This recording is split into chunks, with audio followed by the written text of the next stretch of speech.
매손추위가 계속되고 있습니다. 하지만 사람들은 알고 있습니다. 매손추위가 심해질수록 봄이 점점 가까워오고 있다고 하는 것을 말이죠. 계절은 변화하지만 그 변화 속에는 언제나 새로움을 담고 있습니다. 사람들도 마찬가지죠.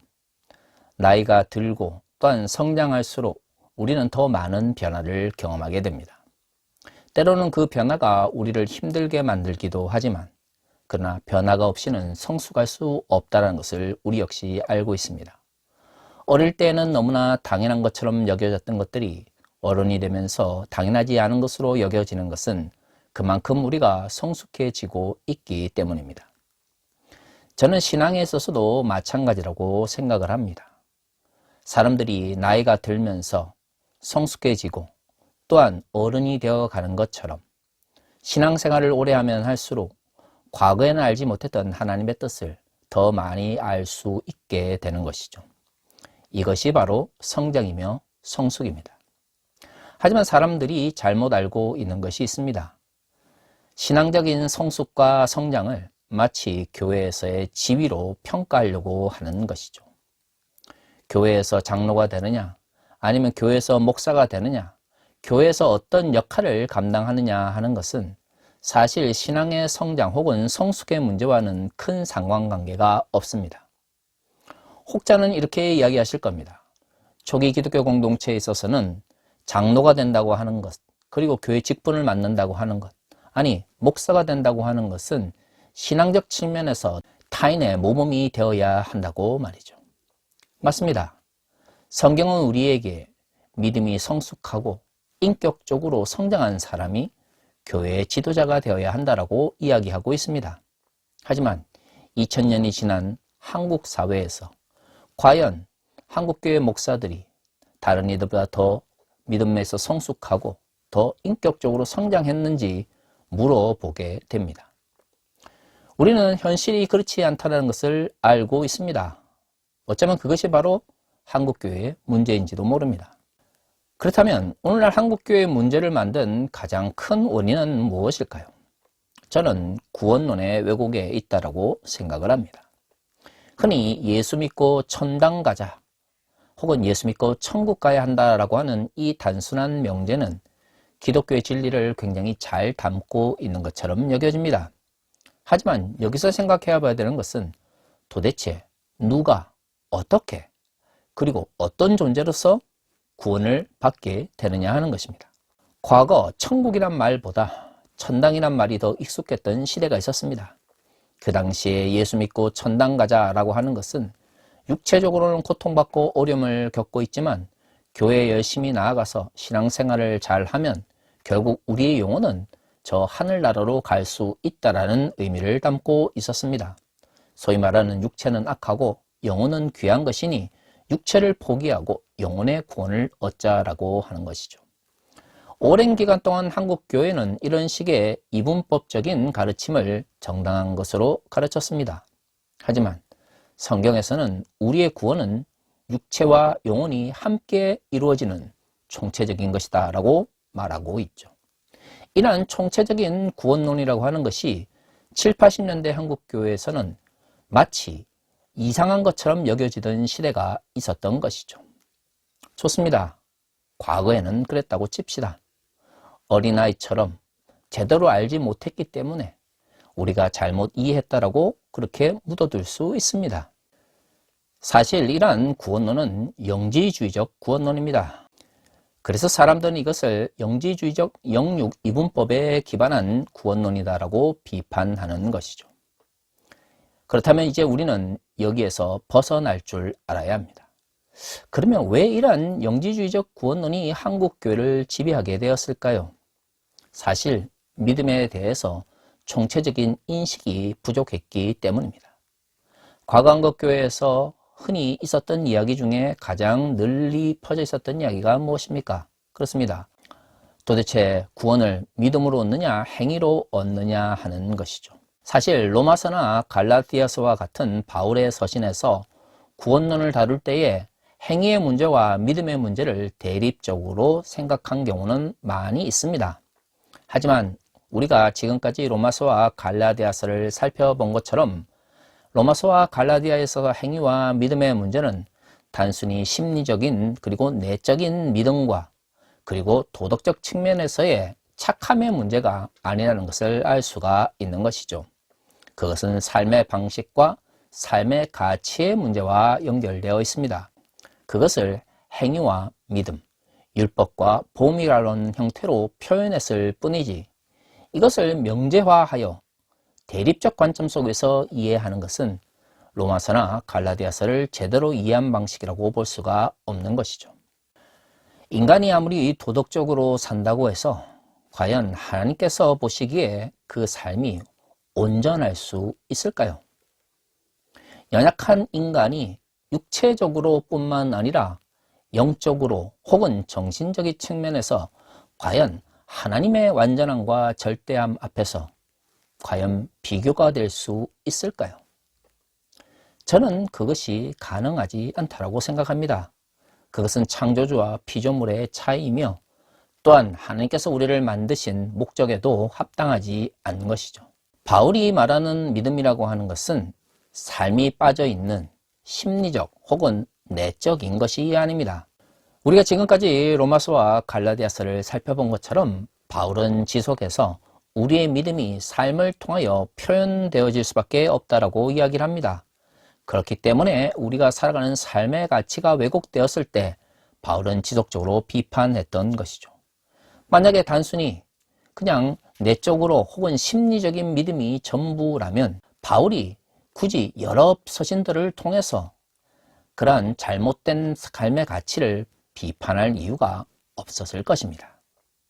믿음과 행위를 대립적 관점에서 혹은 양자를 분리시키면서 발생하는 문제가 오늘날 한국교회 왜곡된 구원론을 이끌고 있는 것이죠. 그리고 이러한 잘못된 가치관이 성경을 이해함에서도 큰 장애물이 되고 있습니다. 저는 이러한 왜곡된 믿음에 대한 이해와 구원론에 대해서 두 가지 관점 속에서 접근해 보려고 합니다. 첫 번째는 믿음과 행위는 결코 대립적 관점에 있지 않다라는 이야기를 하고 싶습니다. 오늘 우리가 읽은 본문의 말씀은 바울이 에베소 교회에 쓴 편지입니다. 에베소서 1장 10절은 이렇게 이야기합니다. 하늘에 있는 것이나 땅에 있는 것이 다 그리스도 안에서 통일되게 하려 하심이라. 바울은 에베소서를 시작하면서 하늘에 속하 있는 신령한 복에 대한 이야기를 합니다. 결국 이 신령한 복이라고 하는 것은 하나님께서 우리를 구원하셨다라고 하는 복음의 메시지인 것이죠. 그리고 바울은 이 복음의 메시지의 목적을 1장 10절에서 밝히고 있습니다. 그리스도 안에서 통일된다고 하는 것은 단순히 더 큰 초월적 존재 안에 우리가 들어가는 것만을 의미하는 것은 아닙니다. 그리스도께서 이 땅에 이루시려고 했던 그 뜻이 모든 것을 통해서 확장되고 또한 이루어지는 것을 의미하는 것이죠. 자, 그러면 그리스도 안에서 이루고자 했던 하나님의 뜻은 과연 무엇이었을까요? 11절과 12절은 이렇게 이야기합니다. 모든 일을 그의 뜻의 결정대로 일하시는 이의 계획을 따라 우리가 예정을 입어 그 안에서 기업이 되었으니 이는 우리가 그리스도 안에서 전부터 바라던 그의 영광의 찬송이 되게 하려 하심이라. 하나님께서 당신의 뜻을 이루기 위하여 예정하신 목적은 무엇입니까? 그렇습니다. 12절에 나와 있는 것처럼 하나님의 영광의 찬송이 돌려지기 위한 것이죠. 우리를 구원하신 예정의 목적은 결국 하나님께 영광의 찬송이 될 수 있기 위한 삶을 살아가야 하는 존재라는 것을 의미합니다. 사람들이 바로 이 부분을 잊어버립니다. 하나님께서 우리를 예정하심으로 우리에게 믿음이 주어지는 것이죠. 그리고 그 믿음을 통하여 우리는 구원을 받게 됩니다. 그러면 그 구원은 거기서 끝나는 것일까요? 세상에서 구원받고 그저 세상에 있는 많은 것들을 누리다가 하나님께 돌아가는 것이 하나님께서 우리를 예정하신 목적일까요? 번영신학은 하나님의 예정과 구원의 목적을 그렇게 변질시켰습니다. 하지만 에베소서는 분명히 말하고 있죠. 그것은 하나님의 영광의 찬송을 위한 것이라는 것을 말이죠. 그렇다면 예정 안에서 구원을 받은 이들은 어떤 삶을 살아야 될까요? 결국 하나님의 영광의 찬송을 위해서 살아가야 하는 것입니다. 믿음과 행위가 분리되어 있거나 대립적인 것이 아니라 하나님께서 예정 안에서 믿음을 주신 목적은 우리가 하나님의 영광의 찬송을 위하여 살아가도록, 행위를 하도록 우리에게 믿음을 주신 것이죠. 13절과 14절 역시도 이를 반복해서 강조하고 있습니다. 그 안에서 너희도 진리의 말씀 곧 너희의 구원의 복음을 듣고 그 안에서 또한 믿어 약속의 성령으로 인치심을 받았으니 이는 우리의 기업의 보증이 되사 그 얻으신 것을 속량하시고 그의 영광을 찬송하게 하려 하심이라. 성령의 역사와 구원, 인치심과 같은 다양한 구원론적인 용어가 등장합니다. 그 구원론의 지향은 무엇입니까? 그렇죠. 우리가 하나님을 찬송하게 하려 하기 위한 것입니다. 자, 그럼 여기서 우리가 생각해 봅시다. 그저 일주일에 하루 교회 가서 하나님께 찬송가 몇 장 올려드리면 그것으로 하나님께 찬송 드리는 우리의 삶은 끝나는 것일까요? 그것이 우리가 이 세상을 살아가면서 삶의 목적으로 삼아야 되는 것일까요? 교회 열심히 나가서 교회에서 열심히 찬양하고 혹은 성가대를 하는 것이 우리의 존재 의미일까요? 그렇지 않습니다. 하나님께 찬송 드리는 삶이 있어야 하는 것이죠. 11절과 12절에서 말하고 있는 것처럼 영광의 찬송이 되는 것이 우리의 존재 의미입니다. 그 영광은 어디서 오는 것일까요? 그렇죠. 우리의 삶을 통하여 하나님께 영광을 돌려드려야 하는 것이고 그러한 삶의 모습을 통해서 하나님께 영광의 찬송을 돌려드릴 수 있는 것입니다. 한국교회가 구원론과 또한 믿음의 문제를 총체적으로 바라보지 못했기 때문에 21세기 들어서도 신천지와 같은 다양한 이단들이 한국 사회에서 부정적인 영향력을 미치고 있는 것이죠. 그러면 우리는 생각해 봐야 됩니다. 어린아이가 성장해서 성숙해지는 것처럼 우리의 믿음이 정말로 하나님을 향하고 있다면 과거에는 바르게 깨닫지 못했다 할지라도 성장하면서 성숙해지면서 더 깊이 있게 하나님의 뜻을 깨달아야 되는 것이 아니냐고 말이죠. 그러한 변화들이 자연의 법칙이라면 결국 한국교회의 성장은 건강하지 못했다는 것을 의미합니다. 성장했지만 성숙하지 못했다라는 것이죠. 21세기 들어서 한국교회에서 나타나고 있는 다양한 병리적 현상도 결국 성장과 성숙의 불균형에서 나온다고 볼 수가 있습니다.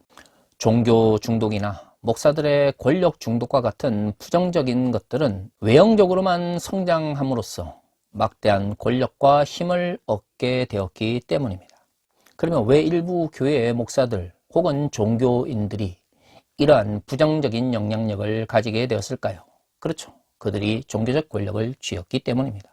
왜 특정한 사람들이 사회적 영역에서 부정적인 영향을 미침에도 불구하고 계속해서 종교적인 권위와 권력을 잡게 될까요? 제가 보기에는 그들을 따르는 이들이 맹목적인 추종을 하기 때문입니다. 그리고 그 맹목적 추종은 결국 추종자들의 사유하지 않음 혹은 생각하지 않음에 기인한다고 볼 수가 있는 것이죠. 한국 사회는 트라우마가 많은 공동체입니다.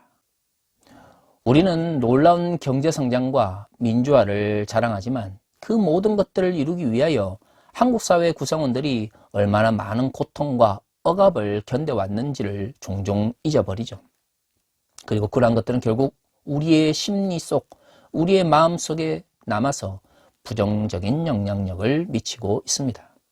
사람들이 이것을 잊어버린 상태에서 부를 누리고 민주주의를 누리다 보니 이제 자유가 주어졌을 때 그 자유를 자유롭게 사용하거나 그 자유 가운데서 더 나은 선택을 하기보다는 생각하지 않고 사유하지 않으면서 편하게 자신의 미래를 펼쳐나가기를 바라는 것이죠. 바로 여기서 종교 지도자들에 대한 맹목적 추종이 발생하게 됩니다. 사유하지 않는, 생각하지 않는 성도들, 그래서 맹목적 추종에 의존하려고 하는 사람들과 그러한 사람들을 성도로 둔 목사들이 권력 중독에 빠지게 되는 것이죠. 이것이 한국교회를 일시적으로는 성장시켰는지 모르겠지만 21세기 들어서 한국교회를 몰락으로 밀어넣고 있습니다. 문제는 이러한 사람들이 믿음에 대한 총체적인 이해를 외면하고 구원론을 왜곡시킴으로써 이를 강화하고 있다는 것입니다. 만약 우리의 삶이 온전히 하나님께 드려지는 영광의 찬송이라면 우리는 특정한 종교 지도자들에 대한 맹목적 추종보다는 끊임없이 우리의 삶 가운데서 어떻게 하면 하나님의 영광을 위해서 살아갈 것인가를 고민해야 하는 것이죠. 그렇습니다. 그 고민과 그로 인해서 생기는 갈등은 우리를 힘들게 합니다. 종교 지도자에 대한 맹목적 추정은 이러한 고민과 걱정을 사라지게 하죠. 편하게 신앙생활을 할 수가 있는 것입니다. 그러면서도 심리적으로는 그를 통해서 하나님께 영광을 돌린다라고 착각하는 것이죠. 문제는 건강한 인식과 믿음을 가진 종교 지도자라면 그러한 성도들과 교인들을 바른 방향으로 인도해야 합니다. 하지만 종교 중독에 빠진 교인이나 성도들을 데리고 있는 목사들 중에서 권력 중독에 빠지지 않는 이들은 그렇게 많지가 않습니다. 종교 중독과 권력 중독이 함께 만나서 한국 교회를 폐쇄적이면서 대단히 배타적인 집단으로 만들고 있는 것이죠.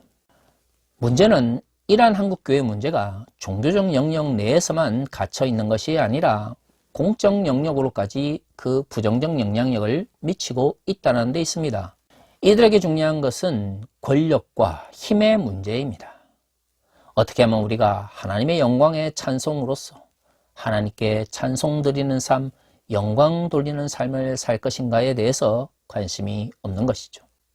입술로는 혹은 명목상으로는 하나님의 영광을 덜먹일 수 있지만 문제는 그들의 삶이 그것을 따라가지 못하라는 데 있습니다. 그럼에도 불구하고 그것이 정당화됩니다. 왜죠? 믿음에 대한 왜곡된 이해가 구원론의 변질을 가져오기 때문입니다. 그렇다면 한국교회의 변화를 위해서 우리가 해야 되는 것은 무엇일까요? 믿음의 총체성을 회복하고 구원론의 변질을 막아야 하는 것입니다. 구원론이 특정한 종교 지도자들이나 담임 목사들의 권력이나 권위를 정당화하는 도구로 사용되지 않도록 해야 하는 것이죠. 이를 위해서는 하나님의 영광의 찬송으로 살아가기 위한 성도들의 끊임없는 삶의 노력이 필요합니다. 그래서 우리는 더욱더 생각하고 사유하며 때로는 고민해야 하는 것입니다. 사랑하는 성도 여러분, 그리스도 안에서 통일되게 하사 하나님의 뜻을 이 땅에 이루기 위하여 예정하시고 또한 우리를 인도하시는 하나님께서 우리에게 진정 바라는 것이 무엇일까요? 종교 지도자를 맹목적으로 추종하며 정치적 영역 속에서 비그리스도인들에게 멸시를 받으면서까지 특정한 이들의 이익을 지키는 것이 진정 하나님께서 우리를 구원하시고 예정하신 목적일까요? 결코 그럴 수 없습니다. 하나님께 영광 돌려드리는 삶, 하나님께 찬송 드리는 삶이야말로 우리를 구원하신 하나님의 목적인 것이죠. 그렇다면 그 삶의 여정을 위하여 고민하며 또한 생각해야 합니다.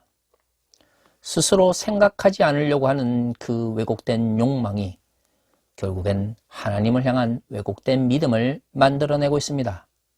지금이라도 하나님의 영광을 위해서 내가 어떻게 살아갈 것인가를 스스로 생각하며 사유하는 그리스도인으로 거듭나기를 소망합니다. 다 같이 기도하겠습니다.